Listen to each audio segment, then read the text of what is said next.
할렐루야. 오늘도 주 앞에 나오신 여러분 주의 이름으로 축복하고 환영합니다.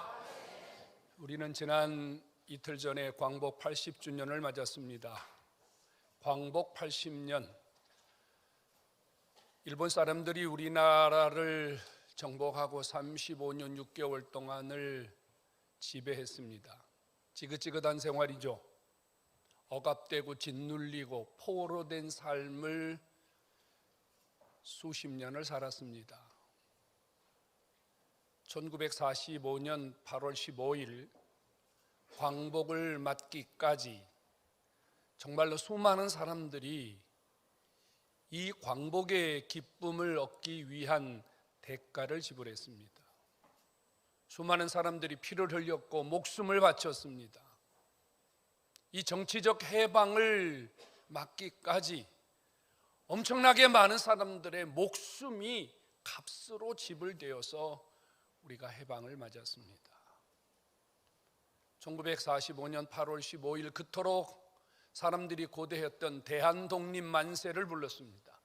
거리마다 태극기가 휘날리고 사람들은 목청을 놓아서 울고 또 울면서 주어진 자유를 어찌해야 될지 몰라서 몸둘 바를 몰랐습니다. 이런 정치적인 해방이 이루어지기까지 숨겨진 또 하나의 핏값이 지불되었습니다. 그것은 바로 믿음의 사람들의 핏값입니다. 수많은 믿음의 선배들이 이 일본 사람들의 핍박과 고문과 수많은 시련 앞에서 믿음을 지키기 위하여 피를 흘리고 목숨을 대가로 지불했습니다. 그들은 일장기를 교회에 세워놓고 황국시민이라는 이름 아래 예배를 드리기 전 일본 천황과 일본 일장기에 절을 하게 했습니다. 하나님 외에는 우리가 우상이라고 분명히 믿고 그것이 하나님 앞에 범죄하는 일이기 때문에 우리의 신앙의 선배들은 그 자리에서 매를 맞고 그 자리에서 발길질을 당해도 신앙을 지켰습니다. 그들은 주일이 되면 교회에서 예배를 드리지 못하도록 금종령을 내렸습니다. 주일날은 문 밖에 나오지 마라. 목사들에게는, 성도들에게는 함구령을 내렸습니다. 주일날은 입을 열지 마라. 주일은 기도도 하지 말고 찬송도 하지 말고 어떤 말도 하지 마라. 어떻게 예수가 있고 어떻게 믿음이 있고 어떻게 하나님의 살아계심을 아는 성도들이 그들의 말을 따라서 교회를 가지 않고 찬송을 부르지 않고 설교를 하지 않을 수 있습니까? 그래서 예배 장소에 들이닥쳐서 목사들을 개처럼 끌고 갔고 찬송을 부르며 기도하는 성도들을 잡아다가 투옥시켰습니다. 그들의 고문은 일로 말할 수 없었습니다. 살아있는 산채로 손톱과 발톱을 뽑아냈습니다. 손을 자르고 다리를 자르고 귀를 자르고 불로 지지고. 하늘 가는 밝은 길이라는 영화를 보신 적이 있습니까? 그 영화의 마지막 장면은 주기철 목사님이 순교하는 모습을 그려놓았습니다. 아주 넓은 널판지 위에 수백 개의 대못을, 큰 대못을 박아놓고 그 위를 맨발로 걷게 했습니다. 여러분, 가능한 일입니까? 그런데 우리의 믿음의 선배들은 신앙을 지키기 위하여, 믿음을 지키기 위하여, 자신들이 살아있다고 하는 증거를 보여주기 위하여 일본 순사들 앞에서 맨발로 못 위를 걸었습니다. 한 발 한 발 디딜 때마다 못이 발등을 뚫고 나왔지만 그들은 주저하지 않았습니다. 그들은 그들 앞에서 신앙이 무엇인지를 보여주었습니다. 급기야 그들은 감옥 안에 갇힌 수많은 믿음의 선배들을 한꺼번에 죽이기로 작정을 했습니다. 1945년 8월 16일 그들은 모든 감옥 안에 있는 예수쟁이들을 다 죽이려고 작정을 하고 있었습니다. 그런데 하나님이 하루 전 1945년 8월 15일에 이 민족에게 하나님이 해방이라고 하는, 자유라고 하는 놀라운 선물을 주셨습니다. 여러분, 자유는, 해방은 그냥 이루어진 것이 아닙니다. 피값, 목숨값, 생명의 값을 지불한 그 누군가의 헌신, 이름 모를 헌신이 있었기 때문에 지금 우리가 자유를 누리는 겁니다. 지금 우리가 해방을 누리는 거예요. 해방이 되었지만 우리는 자유가 뭔지 몰랐습니다. 너무 오랫동안 억압되고 너무 오랫동안 우리는 짓눌려 살았기 때문에 자유가 뭔지, 그 자유를 어떻게 누리고 그 자유를 어떻게 우리의 삶에서 더 좋은 것으로 창출해내야 될지를 몰랐습니다. 우왕좌왕하는 사이에 1950년 6월 25일 대포소리가 들리고 총소리가 들리면서 또다시 전쟁이라고 하는 비비린내 나는 아픔을 겪어야 했습니다. 그때도 마찬가지였습니다. 수많은 믿음의 사람들은요, 피난을 가면서도 주일이 되면 옹기종기 모여 앉아서 찬송을 부르고 옹기종기 모여 앉아서 예배를 드렸습니다. 그런 곳마다 공산당은 와서 총을 쏘아댔고 개머리판으로 사람들의 목숨을 앗아갔습니다. 여러분, 자유가 주어졌지만 자유가 무엇인지 누릴지 모르는 이 나라, 이 민족, 우리가 할 수 없기 때문에 여러분, 다른 나라들이 개입을 해서 여러분 38선을 갈라놓았습니다. 이 나라를 두동강이로 만들어 놓았습니다. 자유를 누릴지 모르기 때문입니다. 자유를 얻었는데 그 자유로 어떻게 살아야 될지를 우리가 몰랐기 때문입니다. 성도 여러분, 하나님은 오늘 우리에게 이사야를 통해서 자유가 뭔지를 가르쳐주고 있습니다. 자유가 뭡니까? 마음이 상한 자, 포로된 자, 갇힌 자가 놓이는 것이 자유라고 합니다. 여러분, 누군가에게 포로되었다는 것, 누군가에게 갇혀버렸다는 것은 자기 스스로 아무것도 할 수 없는 상태를 의미합니다. 누군가 나를 체포했어요. 누군가 나를 결박해버렸어요. 여러분, 내가 이것을 어떻게 풀어내요? 내가 여기서 어떻게 스스로 벗어날 수가 없어요. 못 벗어납니다. 여기서 벗어나려면 방법이 없어요. 누군가 나를 도와줘야 돼요. 아니면 내가 거기서 벗어날 수 있는 대가를 지불해야 돼요. 이 두 가지가 이루어지지 않으면 여러분, 포로된 곳에서, 갇힌 곳에서 노임을 받는 것은 불가능한 일입니다. 우리에게 진정한 자유란 무엇일까요? 정말 우리의 몸이 자유하고 우리가 어디든지 다닐 수 있다, 그래서 우리가 정말 자유의 삶을 살아가고 있는 것일까요? 오늘 주님은 이사야의 음성을 통해서 우리에게 하나님이 주시는 진정한 자유, 그리고 우리가 삶 속에서 어떤 자유를 누리고 어떻게 우리가 자유를 만끽하면서 이 자유를 가지고 무엇을 할 것인가를 분명하게 가르쳐주고 있습니다. 오늘 저 앞에 나오신 여러분, 1945년 8월 15일 그날은 80년 전의 역사적 사건 하루였습니다. 그 자유, 여러분, 우리는 그냥 8월 15일쯤 되면 그 광복을 기억합니다. 그 자유를 기억합니다. 그것만으로 우리가 자유인일까요?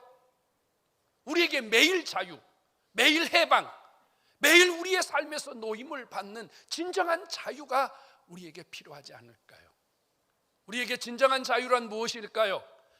이사야는 이렇게 말합니다.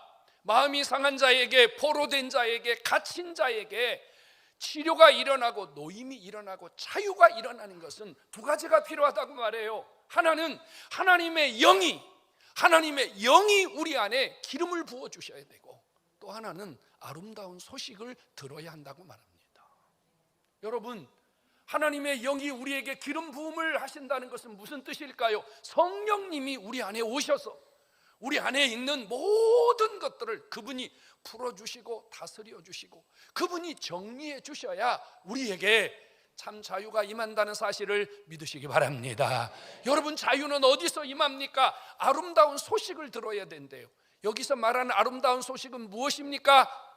바로 예수 그리스도의 십자가와 부활이 우리를 모든 죄와 억압해서 진정으로 해방시켜 주셨다는 복음인 줄로 믿으시기 바랍니다. 여러분, 복음을 듣지 않으면 우리는 자유할 수 없어요. 복음이 우리를 자유하게 해요. 예수 그리스도의 십자가가 우리를 자유하게 해요. 우리를 포로에서 해방되고 우리가 가진 모든 아픔에서 건져주신다는 사실을 믿으시기 바랍니다. 여러분, 우리는 지금 자유해요. 여러분, 우리는 지금 완전히 자유롭게 다녀요. 여러분, 다니지 못할 나라가 어디 있어요? 여러분들이 하고 싶은데 못하는 게 어디 있어요? 누가 여러분들을 막아요? 누가 여러분들의 삶을 제재해요? 아무도 그런 사람이 없어요. 하지만 자유를 누리지 못하는 사람들이 우리에게 너무 많거든요. 그것은 바로 마음이 상한 자들 때문이에요. 우리의 마음이 상했다는 거예요. 마음이 상했다는 건 뭐예요? 마음에 상처가 있다는 거예요. 마음이 무너졌다는 것을 의미해요. 우리 마음의 배신감, 우리 마음의 고독감, 우리 마음의 미움, 우리 마음에 누군가로부터 받은 상처는 여러분, 우리를 너무너무 힘들게 해요. 사람들이 이랍니다. 마음이 힘들어 죽겠어요, 이렇게 말해요. 마음이 지금 짓눌리고 있어요, 이래요. 제가 마음을 갈피를 잡을 수가 없어서 이래요. 그리고는 그냥 극단적인 선택을 해버려요. 마음에서 지금 자유를 얻지 못하고 있기 때문이에요. 어떤 사람들은요, 지금 포로가 되어 있어요. 삶의 포로가 되어 있어요. 보기에는 멀쩡한데 무언가 그의 삶이 완전히 그를 꽉 붙들고 있어요. 일종의 중독이죠. 어떤 사람은 술이 그 사람을 붙들고 있어요. 어떤 사람은 마약이 그를 붙들고 있어요. 어떤 사람은 도박이 그를 붙들고 있어요. 어떤 사람들은요, 주식이 그를 붙들고 있어요. 어떤 사람은요, 질병이 그를 붙들고 있어요. 우리가 거기에 포로된 채 살아가는 거예요. 성도 여러분, 몸이 자유하지만 어딘가에 갇혀있는, 어딘가에서 붙들려 있는 것은 우리의 삶이 지금 자유롭지 못하다는 겁니다. 진짜 해방을 느끼지 못한다는 거예요. 또 하나는 뭡니까? 가난입니다. 여러분, 가난이 뭐예요? 이 경제적인 빈곤 아닙니까? 우리 옛날 정말 가난했어요. 풀떼죽이라는 거 압니까? 여러분, 그저 먹을 만한 그냥 풀 같은 거죠. 채소 같은 것이 있다면 가마솥 하나에다가 물 잔뜩 붓고 끓이고 거기에 밀가루 좀 넣어서 휘휘 저어가지고, 여러분 떠먹을 수도 없어요. 그냥 조금 마셔야 되는. 우리 이런 거 우리 엄마 아버지 세대는요, 익숙하게 먹고 살았습니다. 보릿고개라는 말, 요즘 젊은이들이 보릿고개를 알겠습니까? 여러분, 우리는 정말 지긋지긋한 가난 속에 살았어요. 그래서 우리 어머니 아버지들은 어떻게 하면 이 가난을 자식에게 물려주지 않을까? 당신들은 안 먹고, 당신들은 안 입고, 당신들은 허리띠를 졸라매며 물을 마셔가면서 자식들에게 가난을 물려주지 않으려고 했어요. 여러분, 가난은요, 임금도 어찌할 수 없다 그래요. 가난은 우리의 삶을 포로, 우리 삶을 억압, 우리 삶을 지긋지긋하게 힘들게 해요. 여러분, 알고 계십니까? 여러분, 극단적인 선택을 하는 사람들 가운데 약 12%의 사람들은요, 가난 때문에 극단적인 선택을 한다고 합니다. 특별히 요즘에 젊은 아이들이 극단적인 선택을 할 때는요, 40% 정도는요, 가난 때문에 내 미래를 내가 스스로 해결할 수 없기 때문에 직장 문제, 결혼 문제, 이런 것들 때문에 극단적인 선택을 한다 그래요. 이게 뭐예요, 여러분? 자유하지 못하는 거예요. 이게 지금 눌려 사는 거예요. 이게 억압되어 살아가는 거예요. 어떻게 해결합니까? 여러분, 이거 어떻게 해결합니까? 8월 15일 광복절이 우리에게 정치적인 해방과 정치적인 자유는 주었는지 모르지만 우리의 삶의 자유까지 주었습니까? 우리 내면의 자유로도 주었습니까? 여러분, 가난을 해결해 주었고, 포로된 자를 해결해 주었고, 갇힌 자를 해결해 주었습니까? 이런 것은, 이런 정치적인 이런 해방은 우리 내면에 있는 우리 삶의 모습까지 해방시키지 못했습니다. 진짜 우리를 힘들게 하는 것은 감옥이 아닙니다. 진짜 우리를 힘들게 하는 것은요, 여러분, 너 이거 하지 마, 너 저거 하지 마, 이런 게 아닙니다. 우리 내면에 도사리고 있는 죄입니다. 우리 내면에 도사리고 있는 이 죄로 인하여 우리 속에 자꾸 독버섯처럼 살아나는 수많은 죄의 이 찌꺼기들이 우리의 삶을 억압하고 우리의 삶을 옥죄고 있다는 사실입니다. 오늘 저 앞에 나오신 여러분, 아마 여기 있는 분들 대부분 그러지 않겠지만 아마 어떤 분들은 잠을 못 자는 분이 분명히 있을 거예요. 어떤 분들은 뭐 하나에 꽂혀서 정말 아직도 그 문제를 해결하지 못해서 거기에 붙들려 사는 분들이 분명히 계실 거예요. 오늘 여러분들에게 주님이 주시는 진정한 자유, 진정한 해방을 통해서 여러분 삶이 다시 한번 회복되고 치유되는 이런 역사가 있기를 주의 이름으로 축원합니다. 여러분, 이런 자유는 정치가 주는 것이 아닙니다. 경제가 주는 것이 아닙니다. 어떤 특별한 사람이 주는 것이 아닙니다. 환경이 주는 것이 아닙니다. 오늘 성경은 이렇게 말합니다. 우리가 이런 것에서부터 자유하고 이런 것에서부터 우리가 해방을 누리려면 하나님의 은혜의 해가 필요하다 그래요. 하나님이 우리에게 은혜의 해를 비추어 주셔야 된다 그래요. 그리고 하나님이 슬픈 자를 위로해 주시는, 하나님이 우리를 위로해 주시는, 하나님이 우리를 다시 한번 이렇게 세워주시는 이러한 하나님의 도우심이 필요하다 그래요. 성도 여러분, 오늘 주님께서 이 은혜의 해에 여러분들의 모든 삶을 위로하시고 일으켜주시는 역사가 이 시간 여러분 속에 있음을 믿으시기를 축원합니다. 이 하나님의 은혜의 해요, 우리를 일으켜 세워주시는 하나님의 위로는 어디서 옵니까? 바로 예수 그리스도에게서 오는 줄로 믿으시기 바랍니다. 예수 그리스도, 그분은 우리를 완전하게 자유하게 하시며 우리를 모든 속박과 억압에서 완전히 해방시켜 주시는 유일한 분이심을 믿으시기를 주의 이름으로 축원합니다. 그래서 이사야는 우리에게 이렇게 고백해요. 예수 그리스도는요, 슬퍼하는 자에게 화관을 씌워 주신대요. 슬픔이 뭐예요, 여러분? 여러분, 어떨 때 웁니까?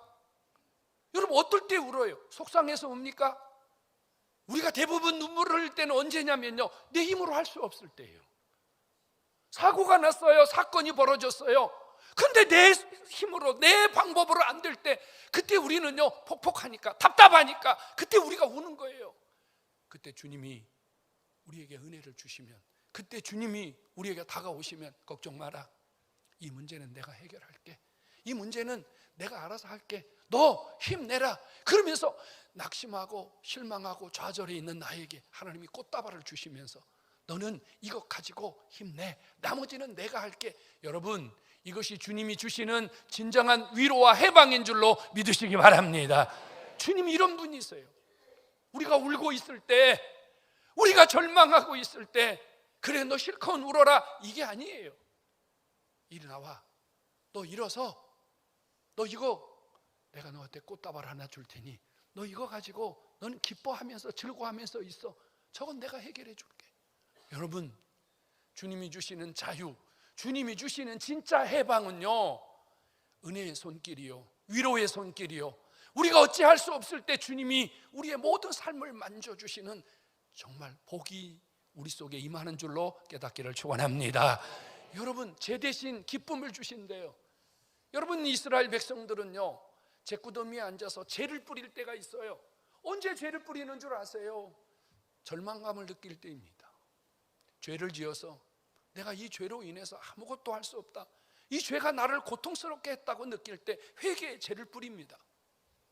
문제가 생겼는데 그 문제로 더 이상 자기가 아무것도 할 수 없을 때 그는 나는 할 수 없어요, 나는 이제 죽었어요, 나는 이제 끝났어요, 죄를 뿌려요. 근데 주님이 죄를 뿌리는 그 자리에 오셔서 이렇게 말합니다. 예, 그 걱정, 그 죄, 그 근심 다 나다오. 내가 짊어질게. 그리고 너는 조금 있으면 내가 그 모든 문제가 다 해결될 것을 믿고 웃어라, 기뻐해라. 이것이 주님이 주시는 진짜 자유요, 주님이 주시는 참된 해방인 줄로 믿으시기 바랍니다.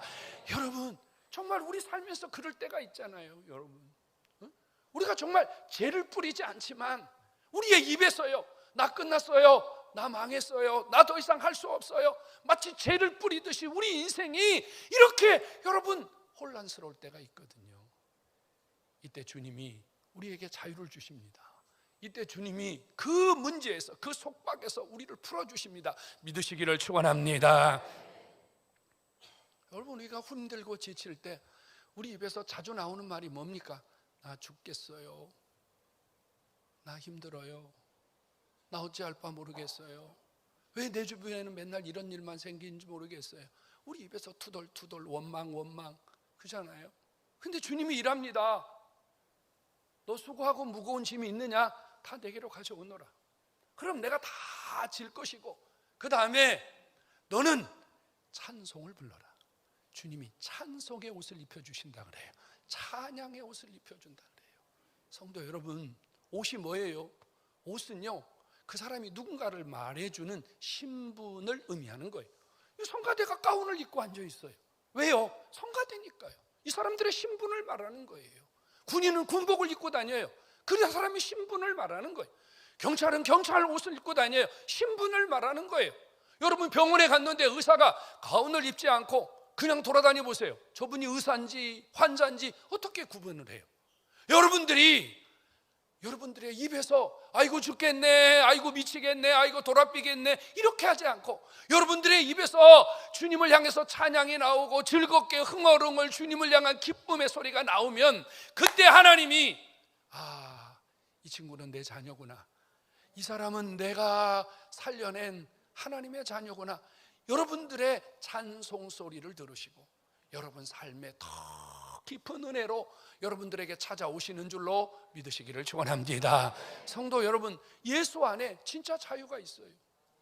예수님이 주시는 자유는 순간적인 자유가 아니에요. 임시방편이 아니라는 얘기예요. 이사야는 이렇게 말합니다. 너희는 바로 주님이 너희들의 삶을 이 땅에 사는 동안 잠깐 바꿔주는 게 아니라 영원히 하나님의 아들이라 일컬음을 얻을 것이라. 여러분, 우리에게 주시는 자유는 이 땅에서만 이루어지는 자유가 아니라 전국까지 영원히 우리를 이끌어 주시는 진짜 자유인 줄로 믿으시기 바랍니다. 그래서 우리는 죽어도요 별로 슬퍼하지 않습니다. 그저 어머니니까 아버지니까 잠깐 슬퍼할 수 있지만 우리는요 자유합니다. 뭐에서요? 죽음과 사망에서 자유해요. 왜? 곧 주 앞에 가서 만날 것이기 때문입니다. 성도 여러분, 오늘 예수 그리스도 안에 우리의 삶을 완전히 자유케 하시는, 나에게 진짜 해방을 주시는 참된 은혜가 있음을 깨닫기를 축원합니다. 성도 여러분, 자유하십니까? 정말 여러분 자유하냐 말이에요. 여러분들이 이 자유를 여러분 삶에서 누리고 사느냐 그 말이에요. 예수가 나를 해방했어요. 예수가 나에게 참된 자유를 주었어요. 예수 안에 진짜 기쁨이 있어요. 복음을 수도 없이 들었는데 진짜 문제가 생기면 기쁨이 도망가 버려요. 진짜 문제가 생기면 머리띠를 졸라매고 근심하고 걱정하고 잠 못 자고 밥 못 먹고, 여러분 이건 자유자가 아닙니다. 응? 자유자가 아니에요. 1862년 9월 12일 날 남북 전쟁이 채 끝나지 않은 채 에브라함 링컨이요 노예를 해방시킨다는 선언을 했어요. 앞으로 100일 동안 전쟁이 끝나지 않으면, 남북군이 승리하지 않으면 노예를 다 풀어내겠다. 사람들이 깜짝 놀랐습니다.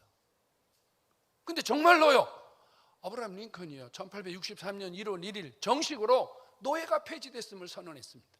근데 무슨 일이 난 줄 아세요? 집집마다 억압된 노예들을 다 풀어줬어요. 너희들은 오늘부터 자유야.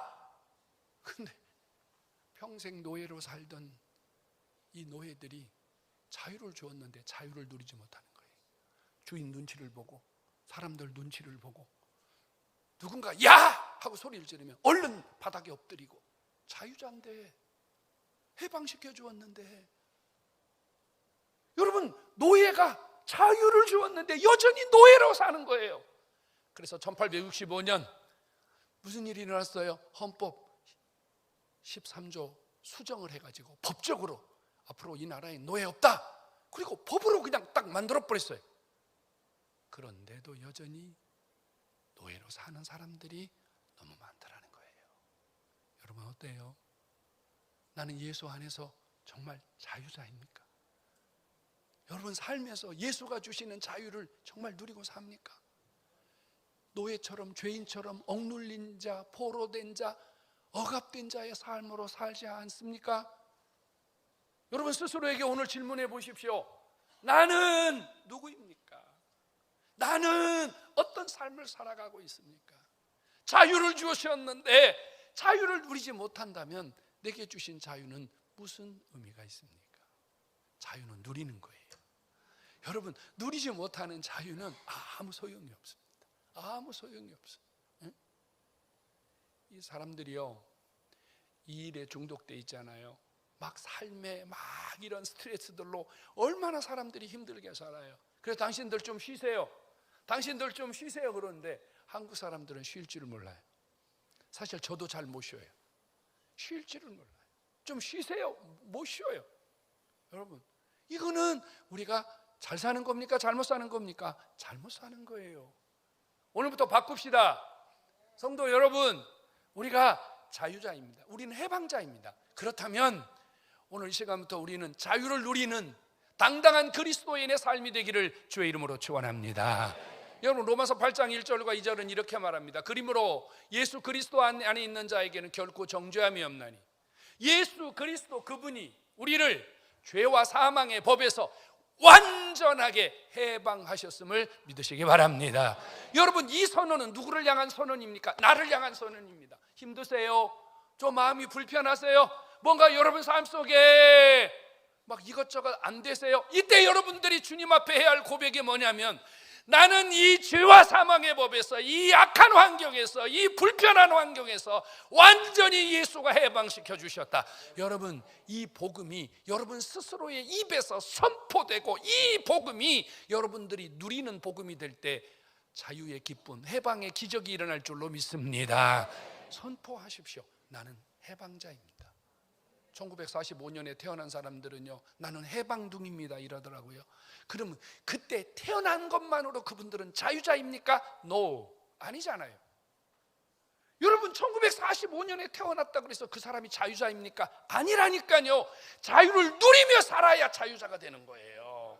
한번 따라서 하십시오. 죄와 사망의 법에서 나는 자유합니다. 아멘. 여러분들을 불편하게 할 사람은 이 땅에 아무도 없습니다. 예수님은 또 한 번 요한복음 8장 36절에서 이렇게 말합니다. 내가 너희에게 준 자유는 참 자유라고 이렇게 말해요. 이 무슨 말이냐면, 예수님이 우리에게 자유를 주셨는데 이 자유는 아무도 빼앗을 자가 없다는 얘기예요. 이거는 법적 근거를 갖고 있다는 얘기예요. 진리가 너희를 자유하게 하리라 그랬는데 그 진리는 누구예요? 예수가 진리인 줄로 믿으시기 바랍니다. 여러분, 예수가 우리에게 주신 자유는, 이건 주님이 보장하시는 자유, 성경이 보장하는 자유예요. 성삼위 하나님이 우리에게 보장하시는 자유입니다. 아무도 우리를 억압할 수 없습니다.